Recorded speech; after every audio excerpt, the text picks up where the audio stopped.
Increasing and de-risking climate finance presents a complex challenge, particularly for developing nations facing significant economic uncertainties. While frameworks like the TCFD, Task Force on Climate-Related Financial Disclosures, aim to enhance transparency, they often fail to address the underlying economic risks that deter investment in climate initiatives. Investors are understandably cautious about committing resources without effective strategies to mitigate potential losses, making de-risking a central issue rather than a secondary consideration. This reality prompts a closer examination of how to create an environment where investment in climate solutions is perceived as less risky, thereby unlocking essential capital for sustainable development. The roles of the EU, USA, along with other global powers are pivotal, extending beyond mere financial contributions to serving as catalysts for frameworks that facilitate greater investment flows. While discussions often focus on financial aid, the potential for developed nations to provide technical expertise and innovative solutions deserves attention. There is a critical opportunity to explore how countries in the global north, given their historical responsibility, can engage with the global south in ways that genuinely support climate finance, while addressing economic vulnerabilities. This exploration is vital for understanding the intricate nature of climate finance and the creative approaches necessary to overcome existing barriers.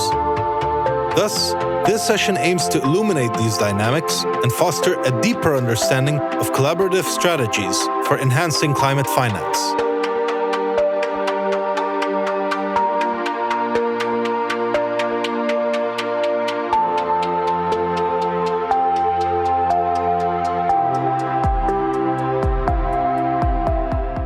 Good morning, everyone. This panel is about increasing and de-risking climate finance, which presents a challenge to developing nations, and such as the Task Force on Climate-Related Financial Disclosures have not been adequate to address the economic risks that investors face and hinder the flow of investments. This reality necessitates creating a new environment where investments in climate solution can be perceived to be less risky. The EU and the US have clearly a major role to play as catalysts to facilitate investments to developing nations. They should mobilize countries of the global north to engage with countries in the south to seek solutions to climate finance and to create solutions, not just providing finance, but they need to provide technical expertise and advice and think out of the box in providing innovative solutions.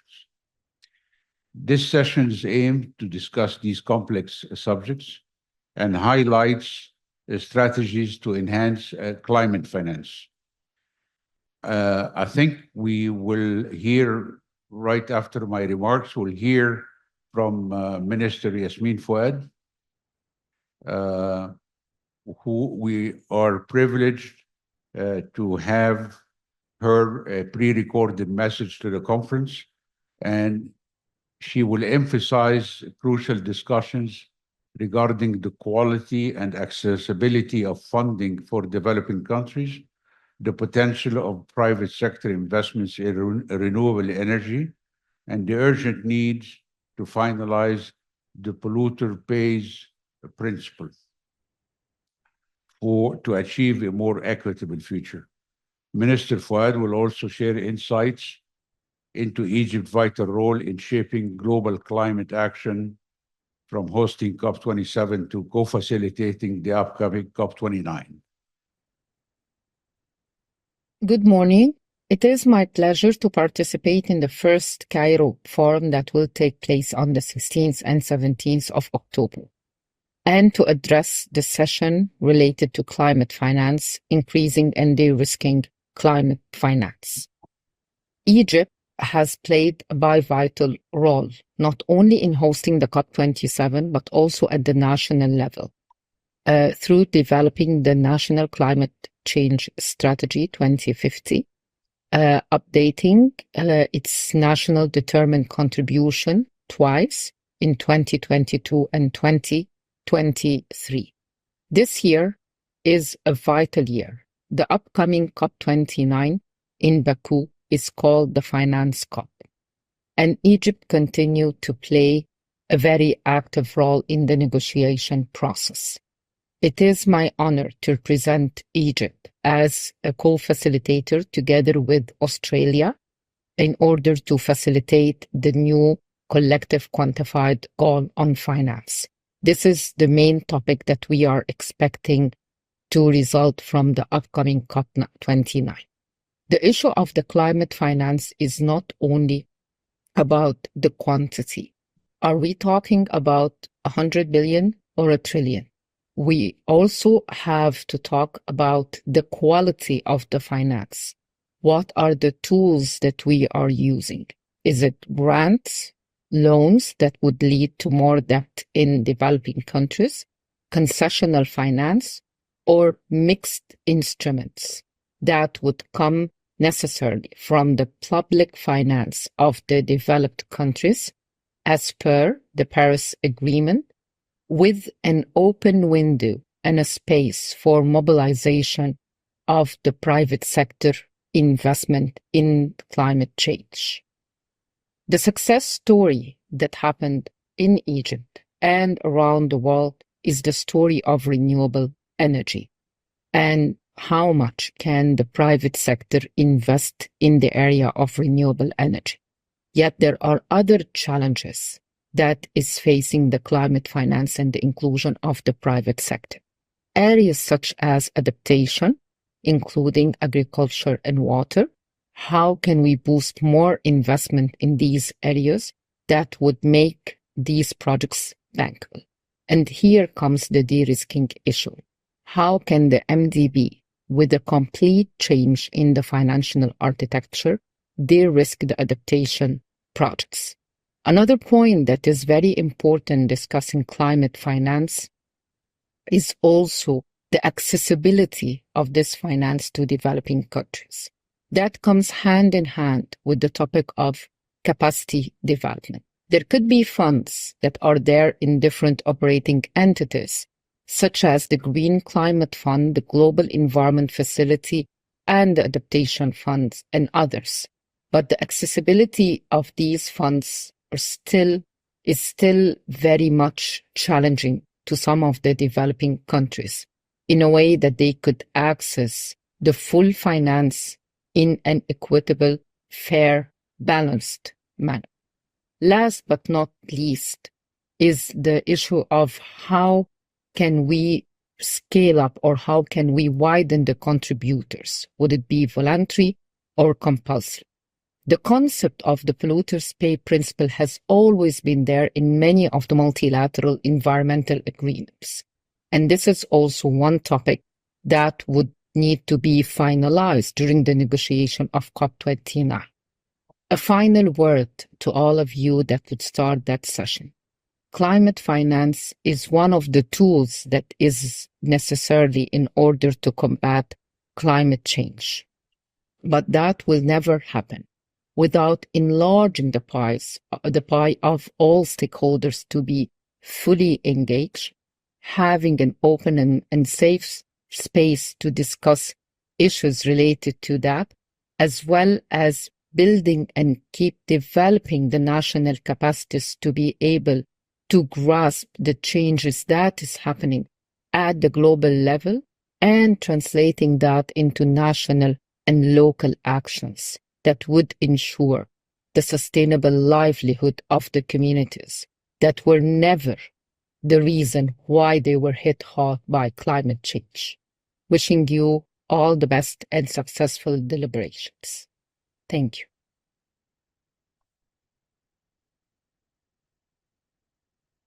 I think we move on now to our panelists. I'm going to start first with with our panelists participating via Zoom. I'm going to go first to Mr. Ibrahima Sheikh Diong, who I believe has a commitment shortly. Welcome, Mr. Diong, to the panel. And I'll just say a couple of words as a way of introduction.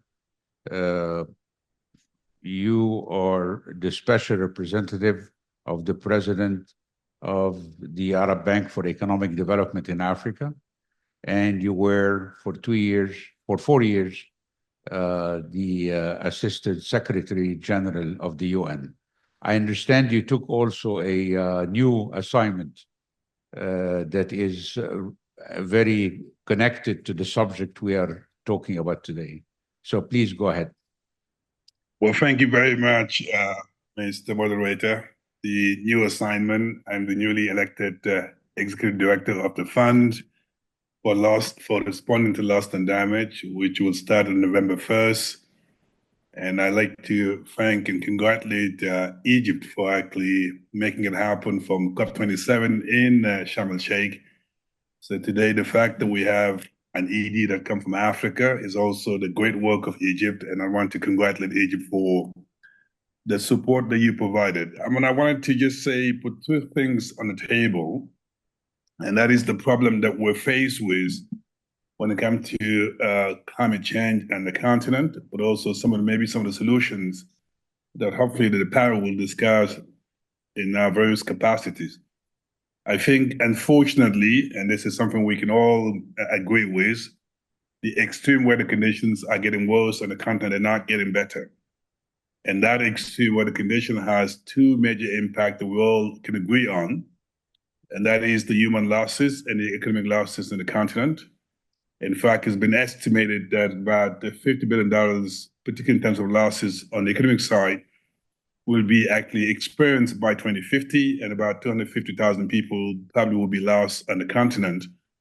And all of this because of the flood and the drought that we see across the continent. So the question is, I think this conversation will be very interesting to look at what are some of the options or solutions that we have in addressing these climate issues, and with the hope that the public and the private sector will sort of work together to deliver some of the solutions. Some of the solutions I would put on the table are not theories. These are things that I've experienced when I was running the African Risk Capacity. They do work for the continent. And number one is, how do we actually mainstream early warning system, leveraging what science has to offer to make sure that our policymakers have access to data, but also risk information that can help them to make informed decisions. Now, this is extremely critical because early warning system, they can save lives. And I can tell you that in Madagascar, the fact that my previous organization made tropical cyclone information available to the government, it did help the government to move about 5,000 people from harm's way. So I think it'd be good to discuss in this conversation that mainstreaming, knowing the challenges of technology on the continent. How do we make it accessible to policymakers? I think number two, and the minister alluded to this, which is extremely critical, and that is the accessibility and availability of climate finance. It's a bit of a chicken or egg, and that is to say, is it because climate finance is not accessible? Because in Africa, in most countries, the lack of project preparation skills to move the NDCs to actually something actually fundable may just be the reason why funding is not flowing the way we want it. So you cannot fund an idea, you fund something that's actually mature. So maybe the conversation could be, what kind of capacity building can we provide to Africa to make sure we can build the project preparation facility across the board?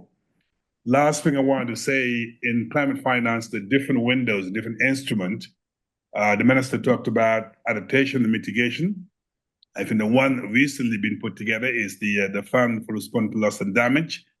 This is extremely critical in the sense, while we're actually promoting green economy, private sector involvement, we need to build the resilience. There are many vulnerable communities in Africa who are affected by climate finance, and I think, or by climate changes, I should say, we should find a way to make sure we can build the two together. The last message I want to get across is the need to actually coordinate our intervention on the continent. There are many climate initiatives, from Global Shield to GCF and others. Unfortunately, those actually climate instruments need to match the demand and the continent. So hopefully we can have a discussion about how do we make it to be a demand-driven kind of financial climate finance intervention in the continent, as opposed to the other way around. And I think all of this is urgent, and I'm glad that at COP29, the theme of the COP is climate finance, with a hope that we can get new commitment so we can actually make climate finance accessible to developing countries, Africa in particular. Let me stop there, Mr. Moderator. Over to you. Thank you, Mr. Jong. I also move next to Ms. Nathalie de la Palme. She's the Executive Director of the Mo Ibrahim Foundation, previously Inspecteur Général des Finances at the French Ministry of Economy and Finance, and she is currently Co-Secretary General of the Africa-Europe Foundation and sits on the board of the International Crisis Group. She's a member of the European Council on Foreign Relations, and she's a holder of the Chevalier de la Légion d'honneur, Chevalier de l'Ordre du Mérite. Welcome, Ms. de la Palme. You are next to make your remarks. Thank you very much for your introduction, and please also accept my apologies because I will have to leave before the end of the session. I think that what I would like to make is a few points about the context in which we discuss the ways to increase and de-risk climate finance, and indeed bounce back on one of the former intervenants in the previous session says, which is we need a change of mindset. Without any doubt, I mean, the needs are huge, I mean, numbered by trillions that go anywhere in between 1.3 or even 2 before 2030. So no doubt about that. But I think it's important to address those by considering the context and to change the paradigm. I will limit my focus to Africa. I think it's the same for all developing countries. First, we all know about Africa Unite climate context. Africa is, as everybody now says, the least responsible and the most affected continent by climate change.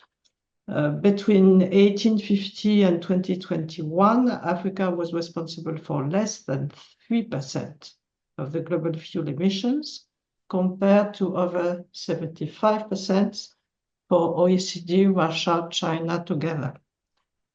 7 of the 10 most vulnerable countries at global level are in Africa. All this is linked to a still low level of development, which means that short-term Africa will still be a low emitter, but development needs are there. And we have said before that when it comes to SDGs in Africa or Agenda 2063, we are totally off track. So it means 4 things. Whatever the discussion and decision-making are about, we need to bridge silos. Ibrahim Sheikh Diong talked about coordinating and joint forces, but I think that bridging silos is also important. When I'm saying bridging silos, I'm talking about climate and development. We can't afford to save the planet at the expense of its people, or securing the future to the expense of the present. And I think that this is key when it comes to talking about access to energy in Africa. I'll come back to this later. We also need to see the link between climate development and conflict. Why I'm saying all this, it's because when we are talking about risk, we also need to talk about this. The link between climate development and conflict is absolutely key. The more climate impact, the less development, mean more displacement, unmanaged and unwilling migrations, more tensions and conflicts. Look at the reason the Darfur crisis began. It was linked to a climate crisis and drought and the inability to feed the cattle. For Africa and developing countries, the second point is that for Africa and developing countries, adaptation is far more important than mitigation. But the fact is that the current climate debate, which is still mainly driven by already developed countries and biggest emitters, focus on mitigation. And when you look at NDCs, they are focusing on mitigation, and they probably don't take enough into account the adaptation needs of African countries. Third point, we need to find a way out of this still heated debate around energy. Access to energy in Africa is still too limited. 600 million people are still lacking access to energy. Without energy, there is no health, no education, no jobs, no business. So we need to address this problem. We need to also recognize that renewable won't be enough to address this issue in the short term. So we need to work on that. And we need also to see that production is not enough, which means working on distribution, the famous last mile, transport, storage, and ensuring there is a market, which for the time being is still too weak in Africa, given the way that needs to be done towards continental integration. Now, the fourth point, which I think is very important, is we mustn't limit the debate when we talk about climate in Africa to just specific vulnerability challenges. I think it's very important to, and this is too, if you allow me, too humanitarian, to what can the developed world do to help Africa? This is done. I mean, this is last century. We absolutely need to make the point about Africa's potential in being a key actor and a key stakeholder and a key player, a first-rank player, in building a green global economy. Think about African green minerals. Most of the critical minerals are hosted in Africa, and in most critical minerals, African countries are among the first three producers. We need to look at the carbon sinking potential of Africa, big in the forest or in the oceans. We need to look at biodiversity. So Africa's potential and making way into this Africa potential, unleashing, leveraging this Africa's potential is absolutely key. Which means that when we are talking about risk, we also need to talk about investment, about interest, sorry. And there, the risk approach becomes slightly different. So, and last point, maybe building infrastructures in cities is going to be a key point in Africa, given the demographic trends. So what can we do to build climate-friendly and climate-sustainable infrastructures and cities? Climate-friendly means addressing decarbonization in cement and steel industries. Climate sustainable is supporting different weather conditions and natural disasters. Africa can leapfrog and probably show the way, because it's beginning more from scratch, what it takes to build climate-friendly infrastructure and to build climate-friendly agriculture. So once again, have a different approach to this climate needs in Africa. It's probably also climate potential in Africa. I'm not going to go through the various tools, but I'm happy to also jump back on what Minister Fouad said. We recently issued a report at the Mo Ibrahim Foundation. The title was Financing Africa, Where's the Money? And one of our main conclusions was basically, of course, we need more money, but the issue and the challenge is better money rather than more money. So we need to work on the tools and the processes. When we are looking at the various tools of how to finance Africa in general and how to finance climate more specifically, there's a lot of proposals on the table. Taxes, high net worth individual, airlines, air or maritime transport. I'll just take one example, which is SDRs. There has been a key decision of putting on the table 650 million additional SDRs post-COVID to help countries to deal with the COVID impact. That was a great decision. Less than 10% of it was allocated to the most needing countries because of the mechanisms. it has taken 2 years, more than 2 years, to make sure that we could devise a relevant mechanism to allow these additional SDRs to go to the countries that needed it the most. We can certainly think about an additional SDRs climate related, but we need to make sure that it doesn't take another 2 or 3 years to make them go to the needed countries. So I'll stop there. Thank you Thank very you very much. much. Thank you. Mr. De Jong and Ms. De La Palme, you still have time with us? Yeah.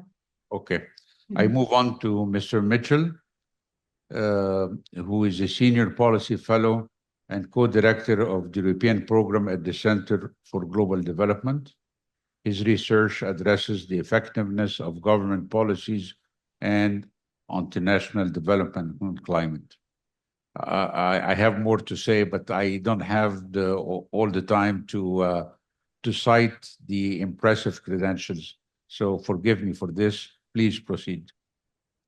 Thanks, Mr. Moderator. And I mean, it's great to hear the comments from the Minister and Ibrahim and Natalie. I think there's certainly some consensus about this. So what I'm going to talk about briefly is the story so far on climate finance, public climate finance, a little bit on quality, and then say something about the outlook, especially at COP this year.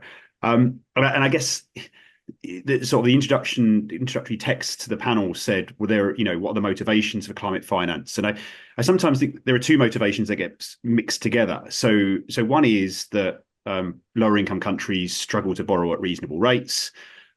We know this problem in development for a long time, but with climate, we've all got the whole world has a big interest in getting that right. So there's that angle to it.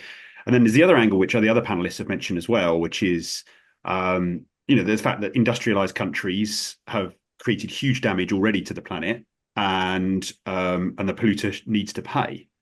So we did. I mean, Ibrahim mentioned some figures on this, and we've done some work on this. But we think that damage so far, just taking OECD countries, amounts to about $4,500 per person in those OECD countries, and that adds up to 34 trillion, which is, so this is a very significant amount of damage that has been done. And so those two motivations combined should mean that we're talking about very significant resources. But then when we come onto the story so far, I mean, it's interesting that we have this panel following the SDGs, and that Natalie should say, we need to break down these silos between climate and development, because I think if you look at the climate and development finance envelope, in the 2000s, there was very little development finance that was climate related. The new target was created the climate finance target was created in 2009. According to the OECD countries, 115 billion was provided in 2022. But when you look at the fiscal effort of the countries over that period, it hasn't changed. So the climate and development finance in terms of fiscal effort is 0.3% of GNI. It was that in 2009, and it was that in 2022. So industrialized countries are not putting more resources into this. What they're doing is using the face value inflation and GNI growth to allocate more to climate. And we've done some analysis to show that actually a third of that 100 billion figure has really been diverted from other development objectives. So there's no new resources have gone into the system to support the 100 billion goal. And then there's this point on quality, and the quality of that finance, where I think you can see that there's so many things wrong with the quality of the finance. I mean, one of them is disbursement. We did a review of the EU's climate finance. They'd actually dispersed less than half of the amount they'd committed over a 10-year period. So there was nearly $15 billion of climate finance that was committed but not dispersed, and only 13.6 billion that had been dispersed. But this is also a wider problem in terms of climate finance quality. If you look at what we know about what works in climate finance, it's a relatively new modality, but we know very little compared to, say, health and education. If you look at the 3IE database, which is a kind of repository of high quality evidence, There are 13,000 studies in that, and only 211 of them relate to climate finance. So in terms of what works, there needs to be a huge effort to scale up evaluation and results management.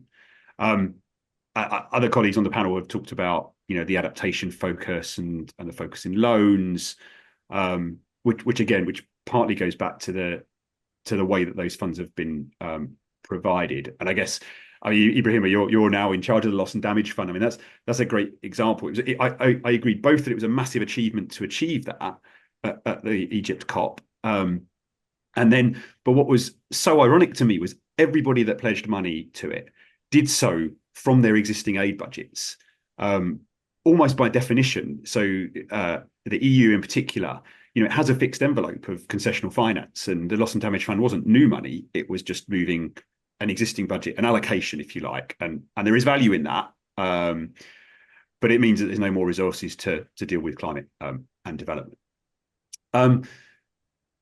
So where are we going next? And the minister gave a great summary of where we are on the new collective climate goal, and there's actually been a draft text shared just this week, which I think does move things on a little bit. There are major questions. I mean, the draft text is kind of amusing in some ways. It says, well, climate finance will be provided, and then there's some square brackets, and one set of square brackets says more than 100 billion, and another set of square brackets says 2 trillion.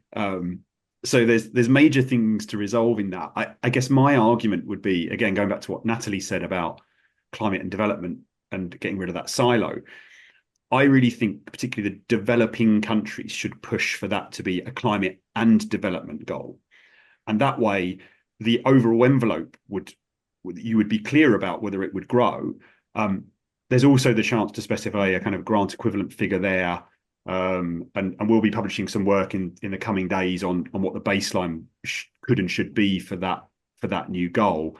Again, going back to the last goal, there was no baseline. There was no understanding of the existing finance provided.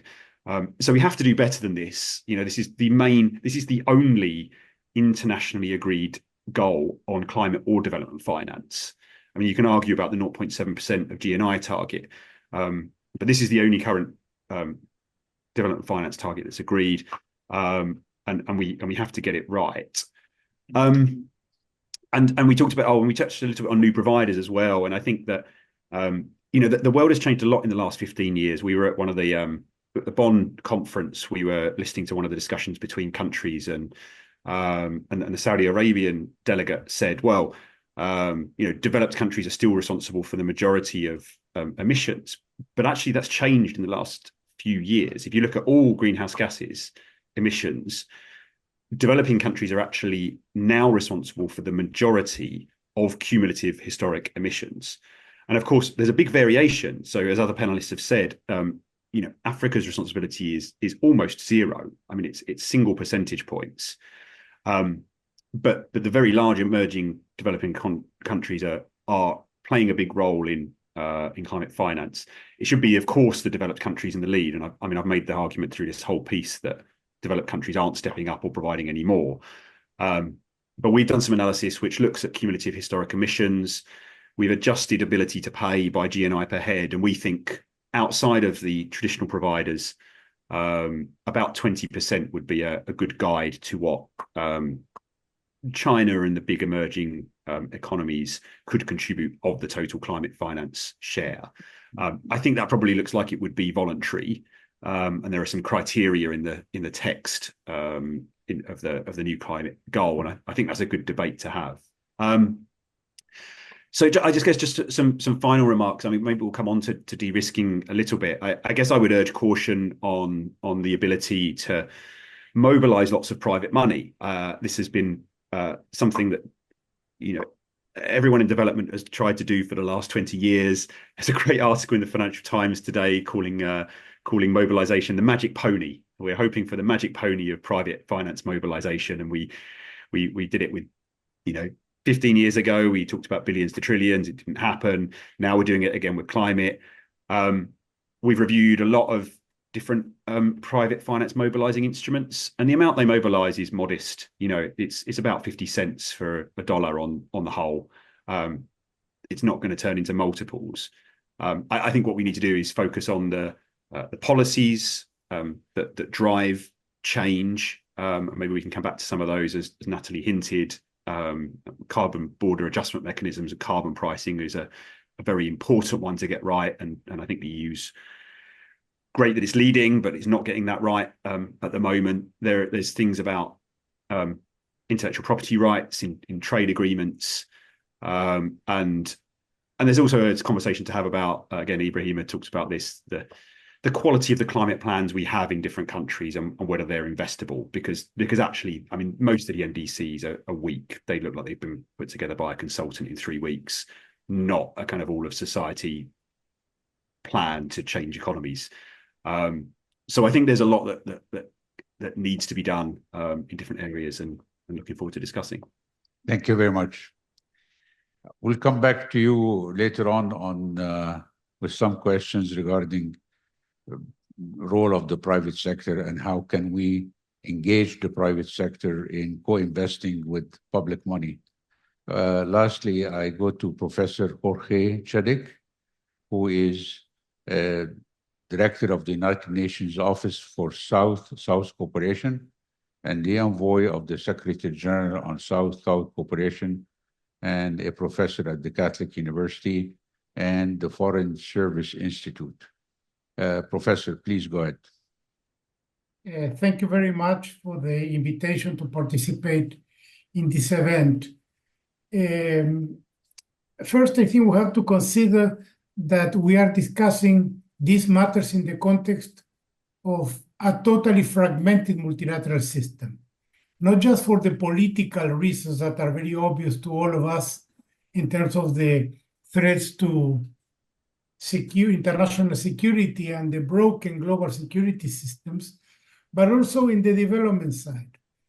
In spite of the fact that we have supposedly a common agenda, in the UN negotiations, you detect a lot of frustration, particularly from developing countries, on the broken promises, the 0.7, the 100 billion, and many others that were made by developed countries and did not materialize. So we have to assume that anything we discuss, and I'm sure it was considered in previous panels, is in the context of an international system that is not as enabling as it was even 5 years ago.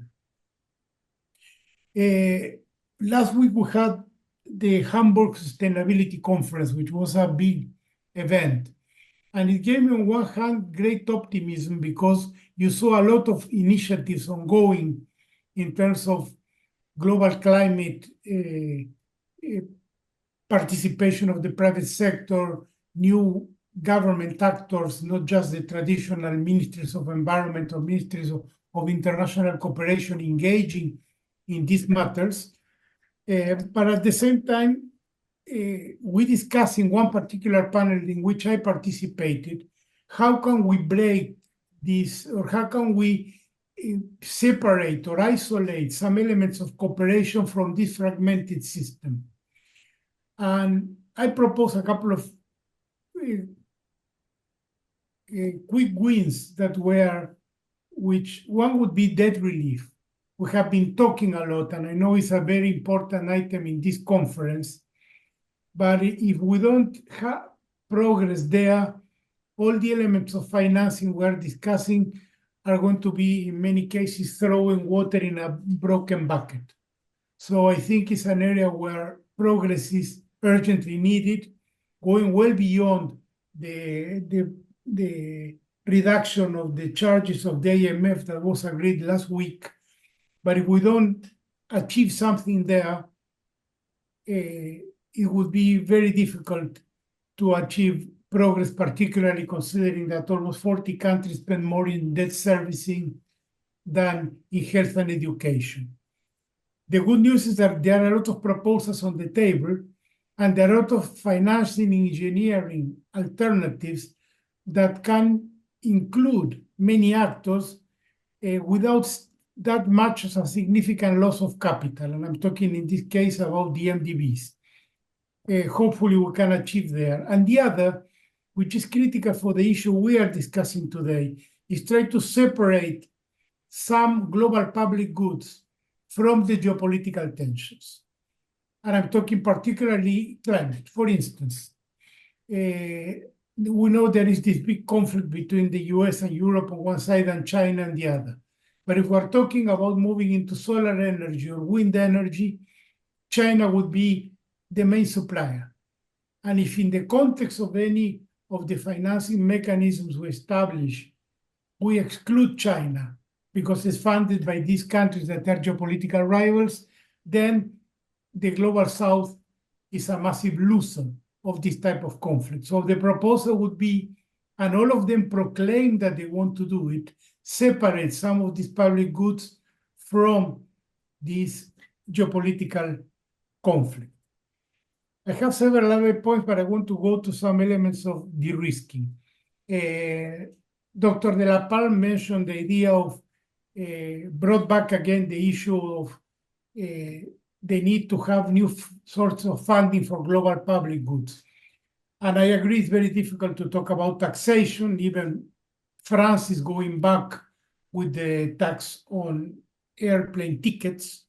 Is going to, that used to finance Unitate. Apparently they're going back on that. But we need to go in that direction. And there are some proposals in the table. You were probably not familiar with the book that was put together some years ago by Mr. Mendes and updated. But I think the Global South has to push very strongly in that direction. You mentioned here the several proposals. And a couple of you mentioned the European Union initiatives to include environmental elements in their international trade. We have to be very careful that that is not used as a protectionist tool.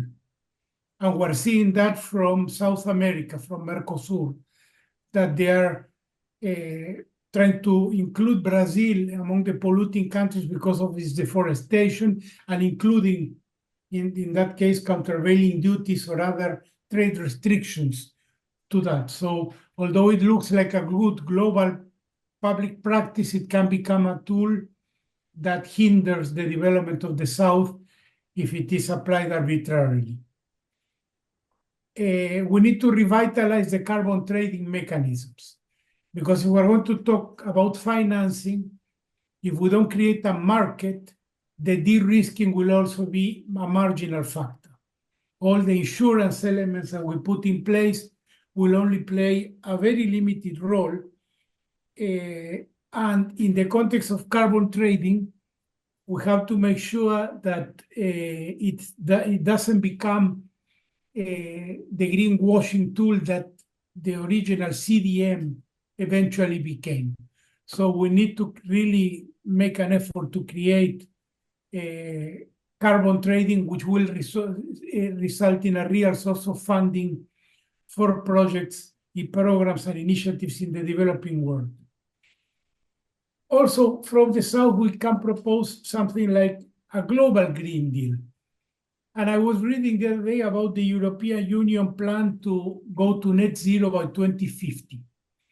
And the estimated cost by McKinsey, I was reading a report by them, is 28 trillion euro to achieve net zero by 2050, of which half would not have a positive investment case. So let's talk about the risking squared or multiply by hundreds. The idea is, why don't we propose a global net zero, and in that context asks that some of those fundings, instead of being utilized with very high marginal cost to reduce emissions in the global north, be used to reduce global emissions in the global south. And 300 billion are estimated to be needed per year as direct subsidies. I think we can start the negotiation by that.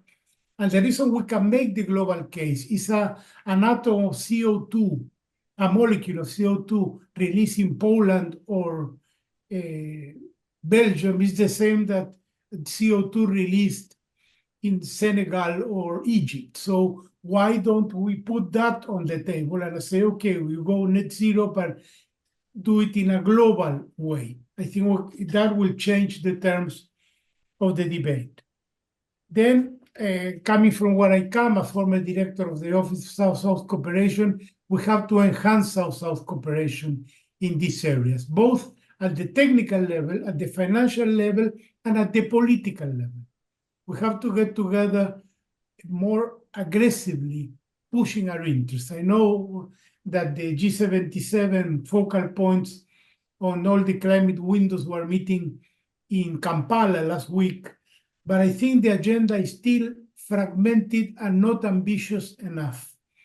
And I think this has to be elevated politically. In addition, the complexity of the agenda facilitates the North by opening all sorts of esoteric issues. I think I'm losing track of how many different items are under discussion in the climate negotiations, and that facilitates the North also taking advantage of some of the more limited negotiating capacities that we have in many countries of the Global South. And finally, I want to add the issue of the transaction costs. Transaction costs related to the complexity of many of the instruments that are on the table, and also to the multiplicity of windows. Ibrahim, I want to congratulate you. You're going to be head of one of the latest windows that have been created. But we were on an exercise with my students at the Catholic University, and just at the intergovernmental level, we have identified about 250 funding entities that could possibly be accessed, including the ones from the regional entities, the the United Nations system, and others. So that creates massive transaction costs for developing countries to access those funds. And also it creates opportunities for the global North through choosing the financing windows to direct the resources to whomever is aligned with them politically. I think, obviously, we don't call for closing any of those windows, but to make them more robust and to ensure that they are properly coordinated. That's a primary responsibility of the countries, but I think all of us that worked or work in funding agencies should make an effort to go in that direction. Final point is, when we talk about de-risking, almost all the literature I read was to de-risk the private sector, de-risk the capital. And what about the de-risking of the beneficiaries? It's not that we have to put all the subsidies that are being called by from the multilateral development banks and the Green Climate Fund and others to ensure that the private capital obtains proper profitability.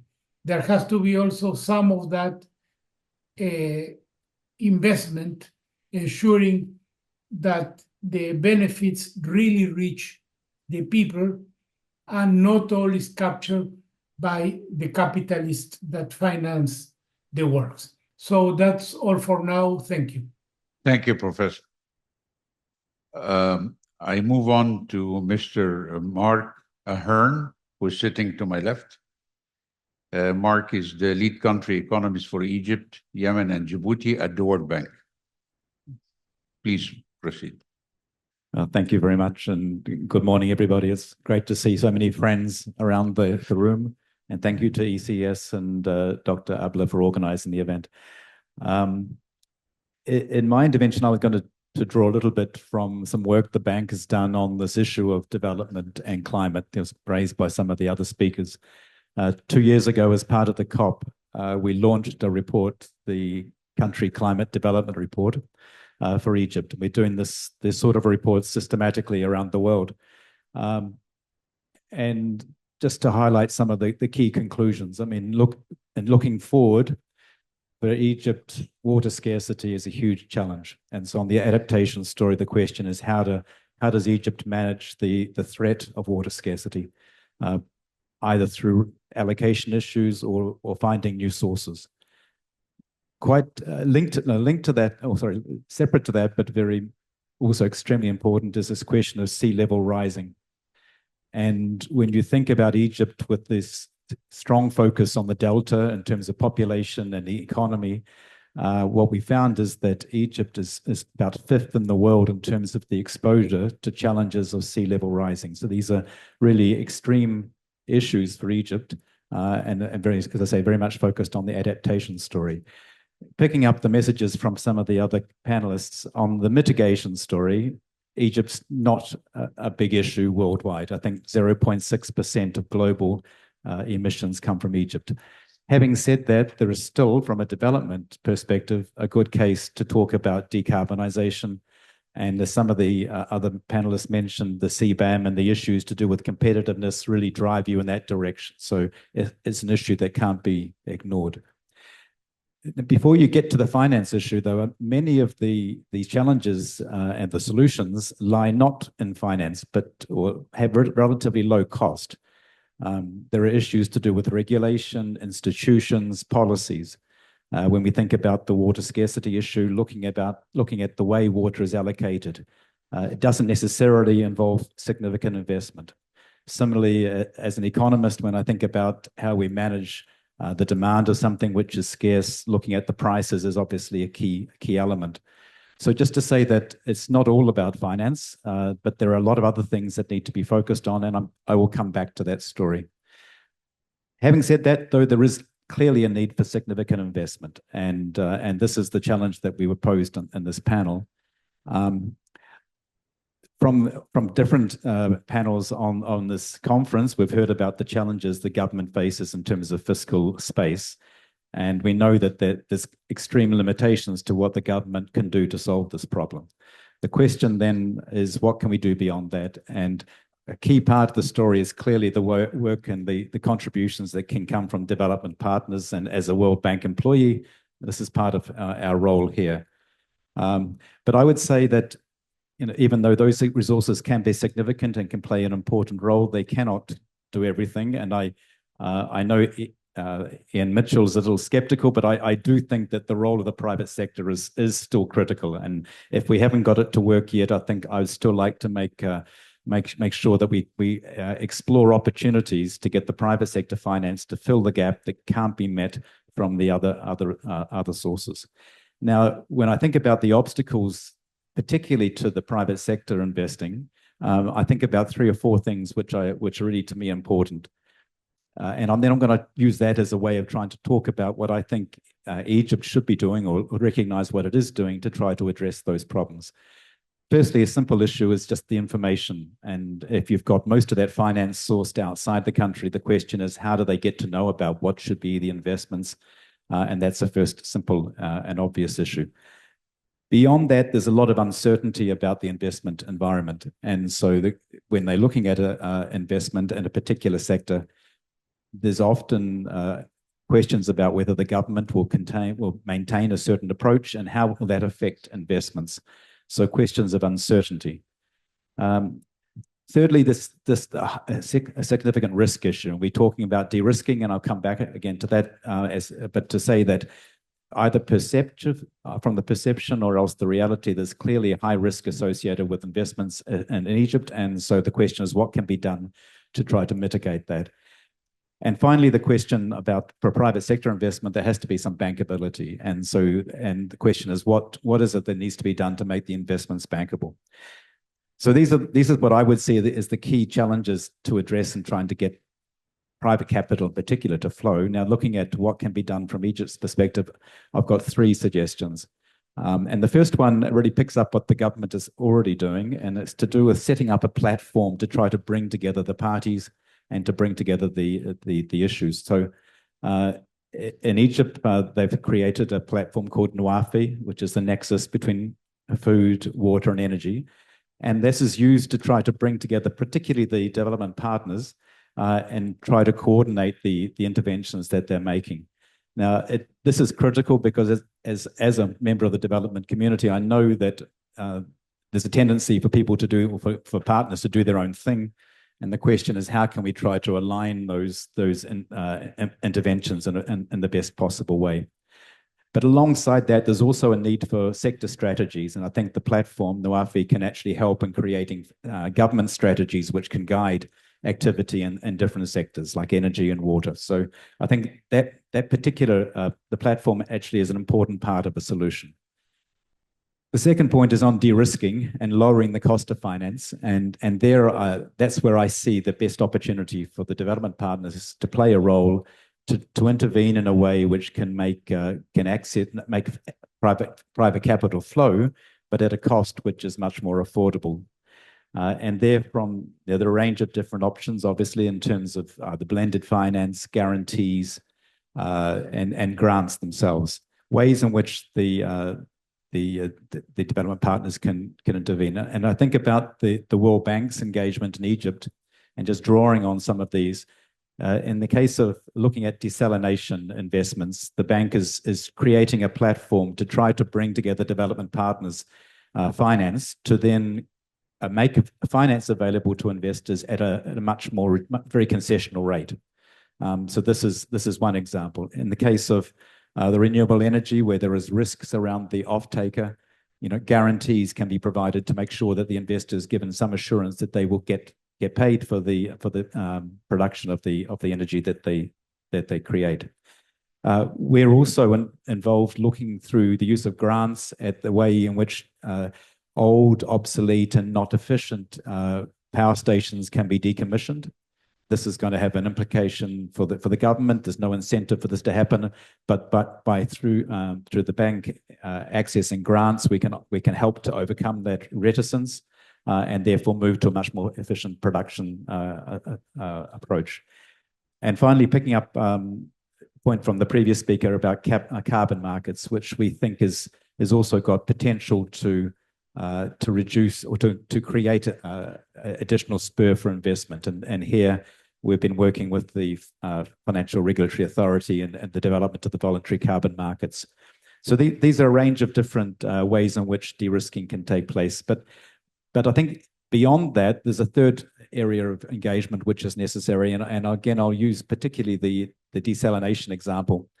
So even with concessional finance, one of the challenges in the area of desalination is that the existing institutions are not managed well and not running well.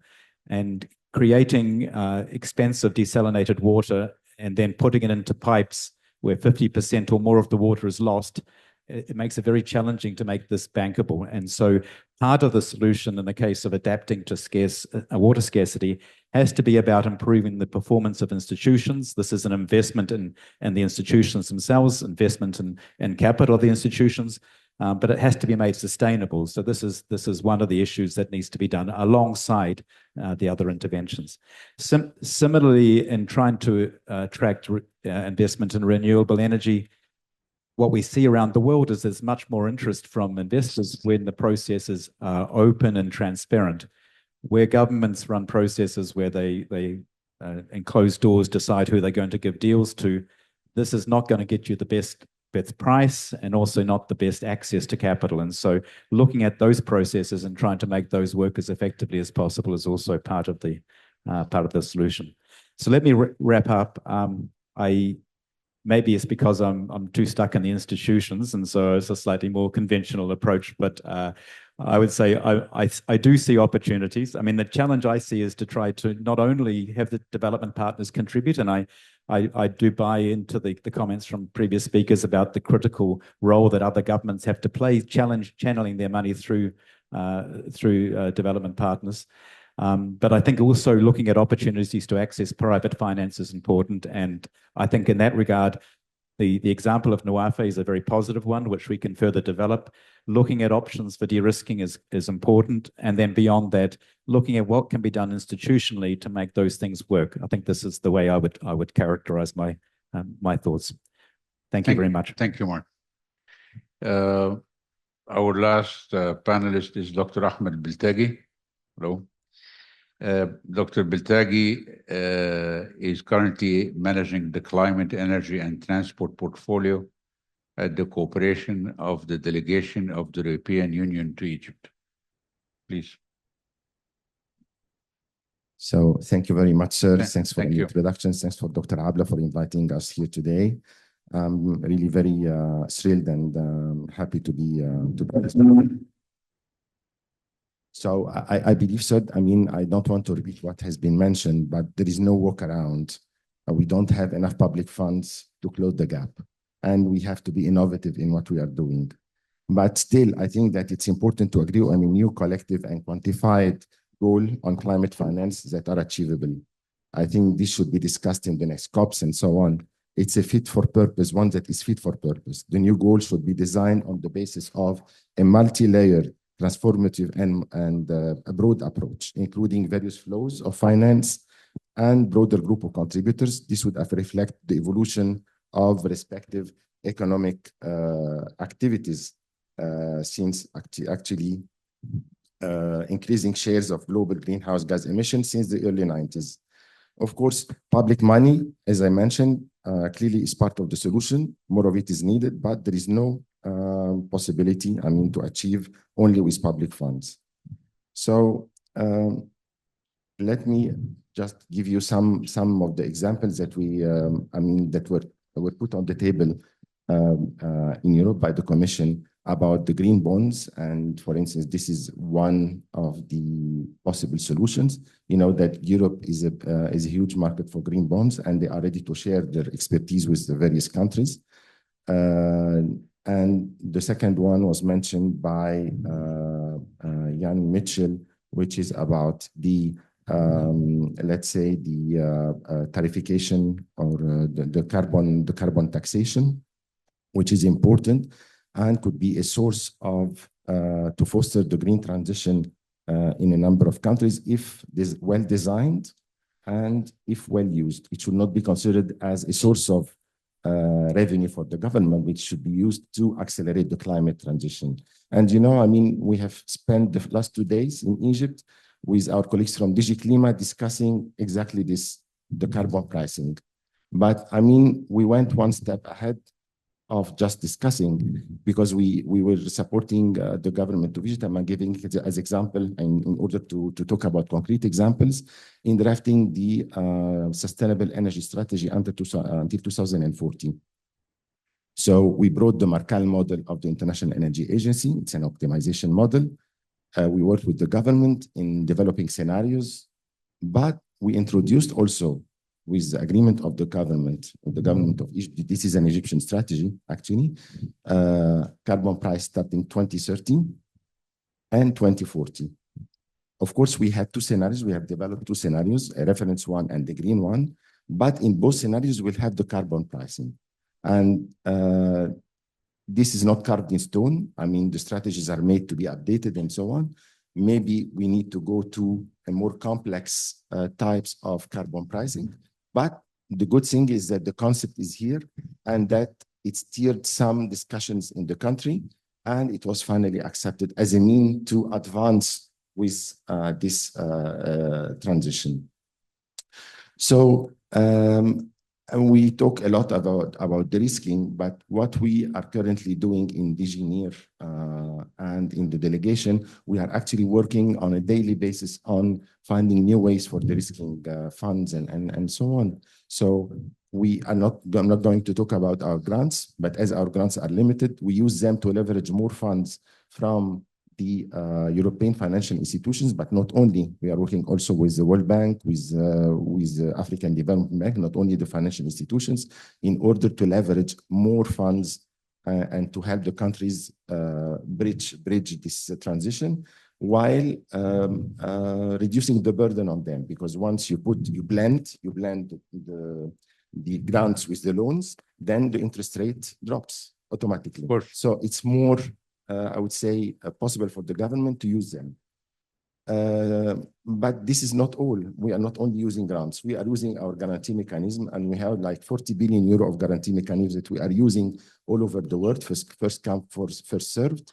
And the guarantee mechanism, I think, is a very good way to de-risk investments. We are using it in several ways. We are financing, of course, the sovereign and the non-commercial sub-sovereign, I would say, sectors. And this is a window that we are having for the European Investment Bank. So we are guaranteeing all the loans of the European Investment Bank in a way, to make things simple, in order for the European Investment Bank to provide better conditions for the governments in Europe and outside Europe. But of course, with an opt-out clause, we are not obliged to cover everything if it's not in line with the Commission strategy and what is needed worldwide. Okay, so for instance, if you want to fund a project that the EIB wants to fund a project in a certain sector, we think it's not feasible. We want them to shift it to energy. For instance, we'll tell them, no, we are not going to guarantee this. Please shift your funding to the energy sector. And this is the opt-out option. What kind of cost for these loans? The loans, there is, because you mentioned leverage. Yeah. So what kind of cost? The leverage is in terms of, crowding funds around the ground. Right. But the cost, of course, differs from one country to another, depending on the risk and so on. So I cannot give you, and it depends also on the institution that is working with us. So an EBRD loan would be different in terms of cost from an EIB or a KfW or an AFD loan. Right. So it's a case by case basis. But what we are trying to do, the EU is providing only grants in this case, and the grants aims to improve the conditions of the loans. But as I told you, we are talking about the guarantees. And the first one about the EIB providing guarantees to all the EIB loans. But the second one also is an open architecture. So we are working with all of them, with all the financial institutions in terms of commercial sub-sovereign loans, sub-sovereign projects. And the third pillar, of course, is the private sector. And this is where this is, I would say, the most important one. It's also an open architecture. We are providing a lot of guarantees to the private sector worldwide, and we hope that this will be further used in Egypt. But the thing is that we are channeling all of this through our financial institutions to reach ultimately the final beneficiary. And lately, also, we saw that maybe it's not enough to provide the private sector with only loans. And a lot of thoughts in the Commission are now aiming to provide the private sector with also grants, but not any project, of course. It needs to be an innovative project. It needs to be a project that is facing a lot of, I would say, market uncertainty, like the renewable hydrogen, for instance, project. And you cannot always give all the private projects grants because the grant is limited. But you select the first come, first served. You select the first one, the pioneer one, and you try to put it on track. You try to tell, for instance, you mentioned some risks, but I can think of other risks. For instance, if you are talking about the renewable hydrogen, you have the brine, al-ham'a. The brine is a real problem when you desalinate water. What are you going to do with it? There are expensive solutions. There are less expensive solutions. And this is something that you can help the developer to include in his project as the first one to show all the private sectors that would come afterwards how things should be done, respecting climate, respecting environment, and so on, because it comes at cost. And I think the European Commission understood that they can bear this cost, at least for the first projects that be implemented. We are discussing about renewable hydrogen, but also you have the green methanol, for instance. All innovative projects have a certain risk that has to be taken by someone. And I think that the Commission is ready, to take that risk, at least for the first projects. And it's a good news that one of the first early comers in the green hydrogen in Egypt, investors, a Norwegian investor, will most probably discuss his project with Brussels in February. And this is by itself a very good, it's a breakthrough. Because before, we're saying all the time, the grants are for the governments and the private sector can also use guarantees. But in some cases, you need more than the guarantees. I give you the example of storage. And the private sector in this case is from which country? No, any private sector. It is a foreign entity coming in, right? Yes, it's a Norwegian company. Okay. It's Kate, by the way. So it's for the first one. So I did not want to say the name, but this is a fact. So this is what we are trying to do, and we are trying also to develop new mechanism.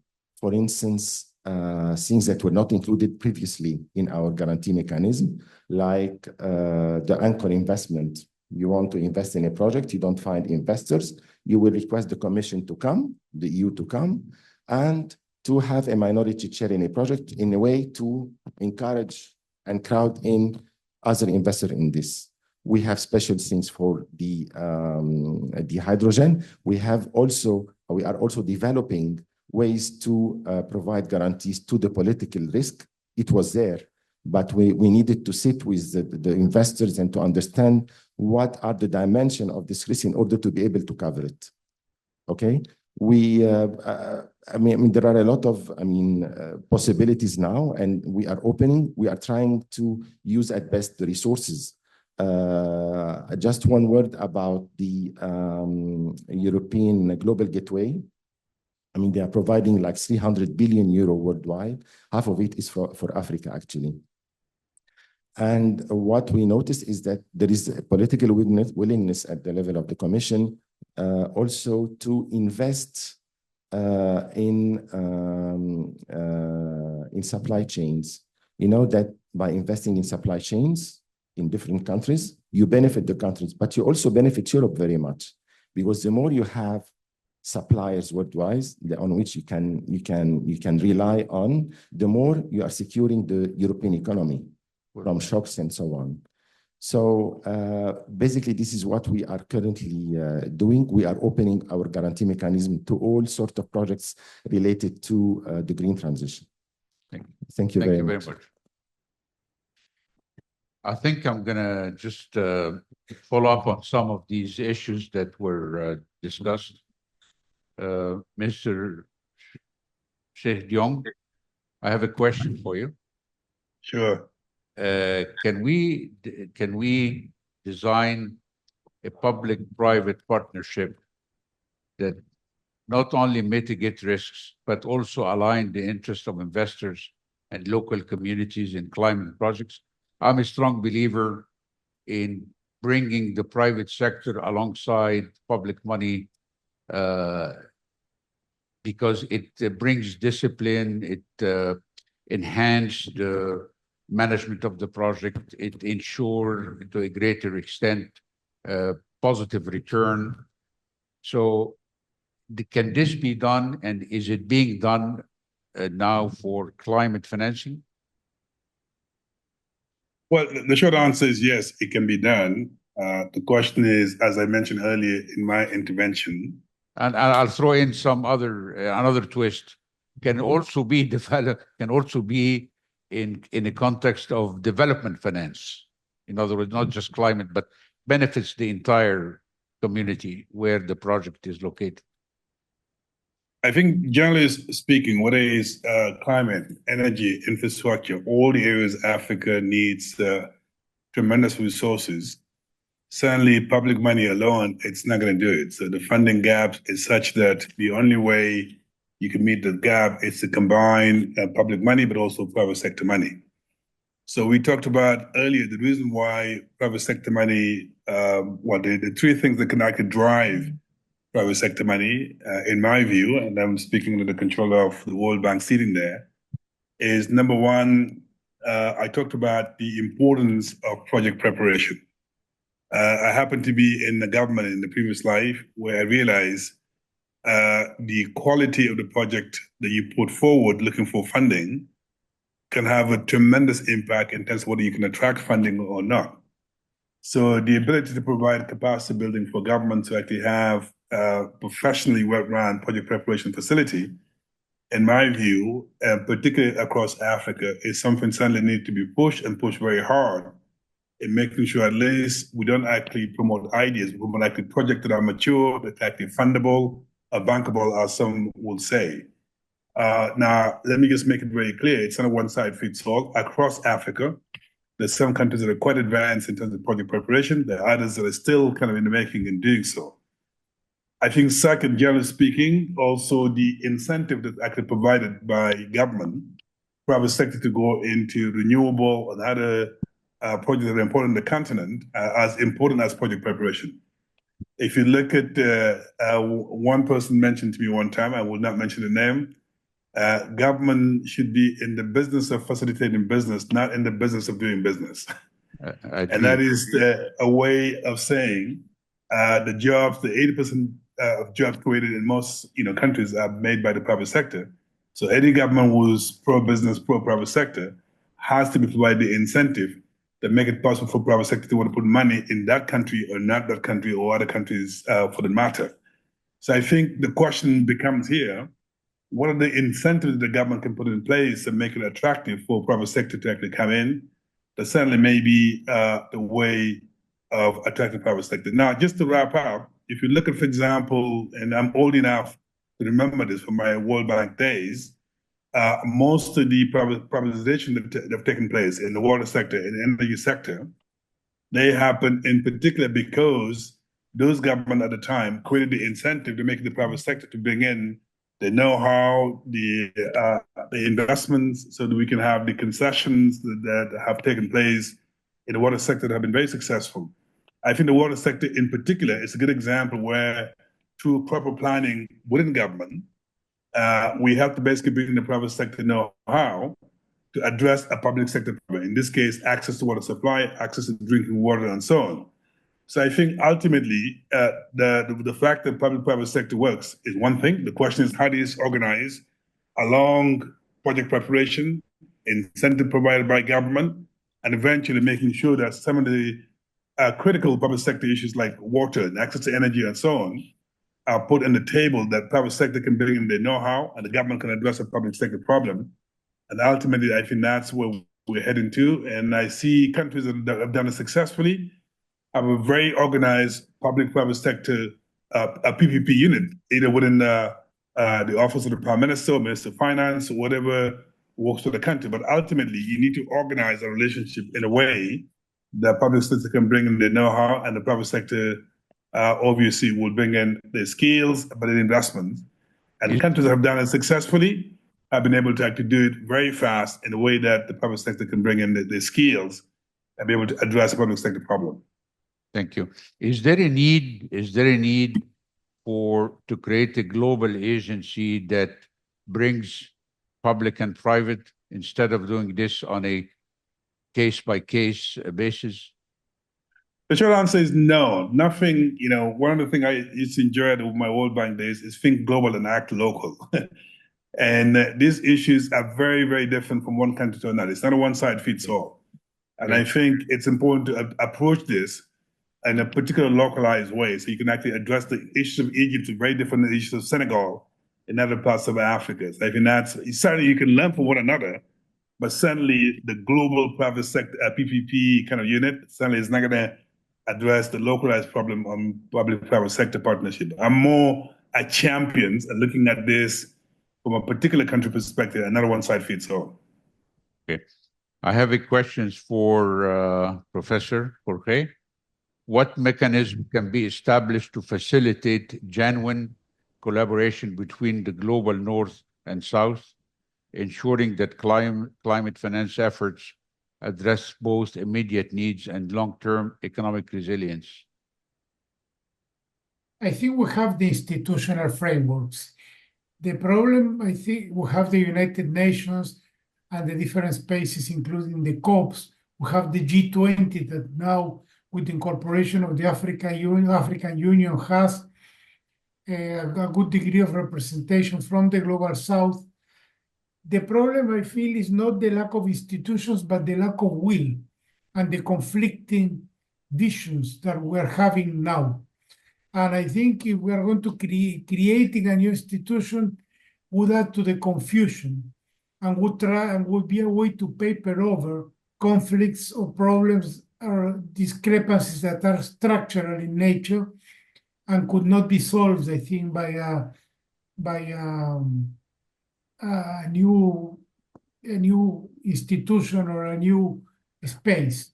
So I think the challenge is more profound, and if that challenges addressed, namely the huge discrepancies that we are seeing between the North and the South, the existing fora are more than adequate to deal with the global issues. If you allow me, perhaps the creation of this institution can force the promises to become commitments, because I mean there are promises that are not kept for climate change, and how can we convert promises into commitments for funding? Is there a mechanism that does that now?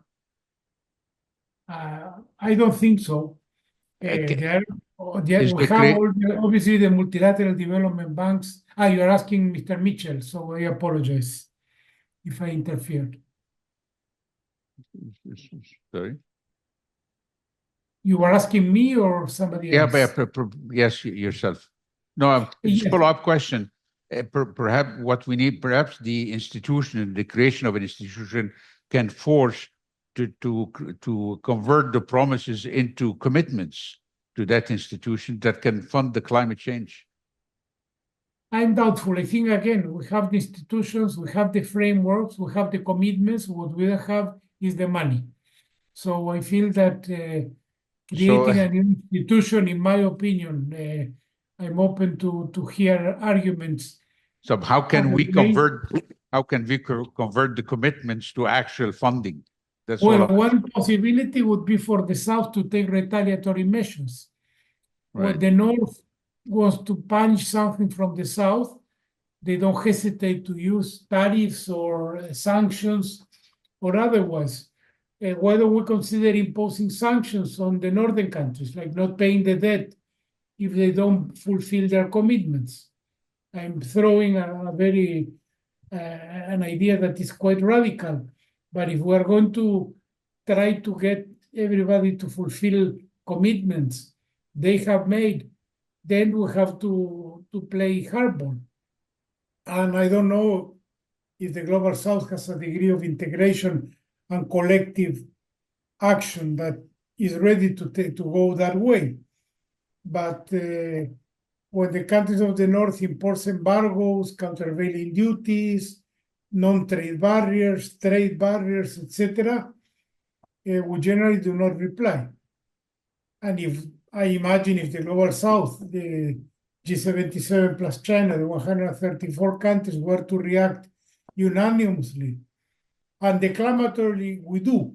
We continuously vote against unilateral sanctions not approved by the United Nations, but we don't go from there to taking collective action. I think that would be the only way. We're talking about a power game, and power game has to be played with power. Okay. A follow-up question perhaps for Mr. Mitchell. In what ways can developed countries effectively transfer innovative technologies and expertise to enhance climate finance initiatives in the Global South, especially given the historical responsibility for such nations to contributing to the current climate situation? What are your thoughts on that?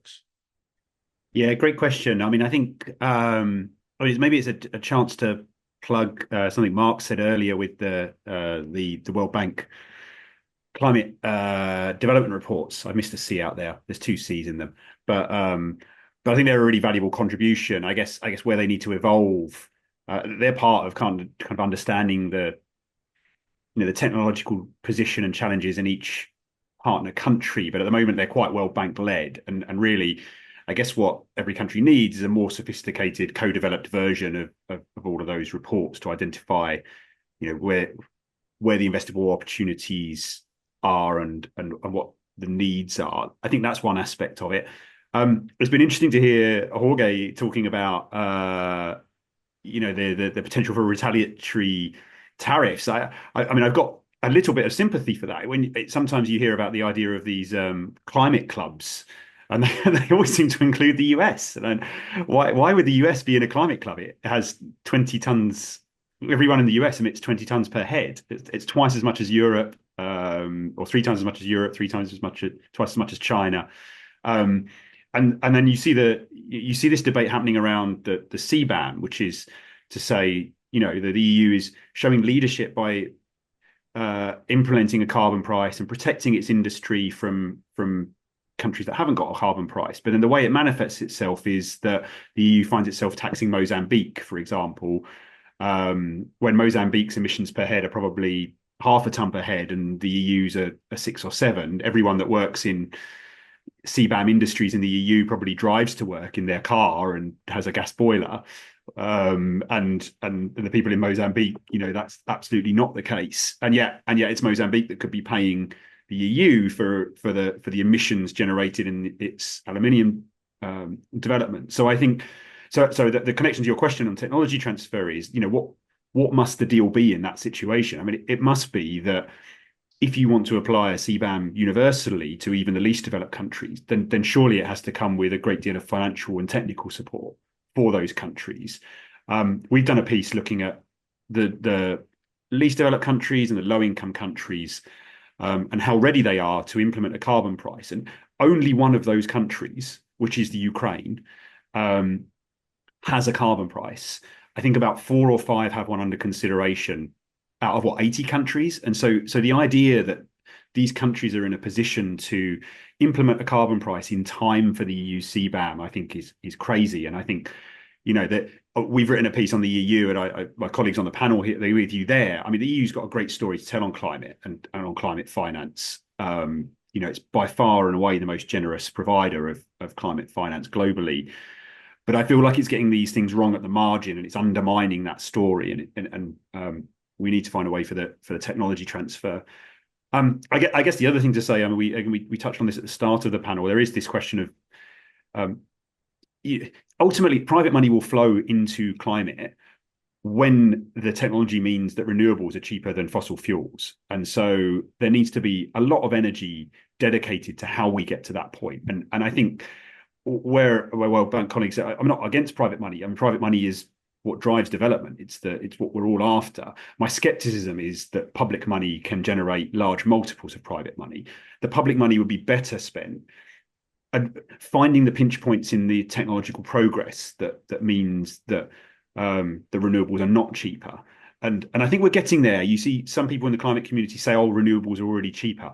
But I don't think once that is the case, we won't really have to worry about mobilizing private money. And I think we need to concentrate on unlocking those opportunities and breaking down those barriers in a very targeted way with the public money, because as Ibrahim has said, it's to facilitate business and private finance, not to actually do it. Thank you. I think we have come to the end of our session. I would like to thank you all our panelists, Mark, Mr. Dr. Beltagi, Professor Jorge, Mr. Mitchell, Mr. Sheikh Jong. Thank you very much. See you in another EES program. Thank you.